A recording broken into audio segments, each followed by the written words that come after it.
வேலு நாச்சியார் அவர்கள் பிறந்த நாளில் பெண்ணுரிமை போற்றுவோம், பெண்களின் நலன்கள் காப்போம், பெண்களின் பாதுகாப்பிற்கு எப்போதும் அரணாக இருப்போம் என்று உறுதி ஏற்போம் என்று தவேக தலைவர் விஜய் அவர்கள் தெரிவித்துள்ளார்.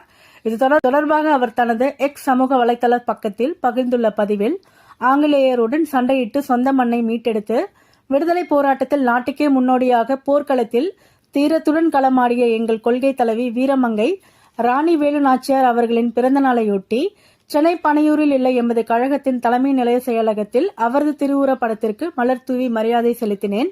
வீரமங்கை வேலு நாச்சியார் அவர்களது பிறந்த நாளில் பெண்ணுரிமை போற்றுவோம், பெண்களின் நலன்கள் காப்போம், பெண்களின் பாதுகாப்பிற்கு எப்போதும் அரணாக இருப்போம் என்று உறுதி ஏற்போம் என்று குறிப்பிட்டுள்ளார். தன் வீரத்தால் ஆங்கிலேயரை வெற்றி கொண்டு சிவகங்கை சீமையின் ராணியாக முடிசூட்டி கொண்ட வீர பெண்மணி வேலு நாச்சியார் பிறந்த தினம் இன்று. ராமநாதபுரம் அடுத்த சக்கந்தி என்ற ஊரில் பிறந்தார். விஜய ரகுநாத செல்லத்துறை சேதுபதி மன்னரின் ஒரே மகள் இவர்.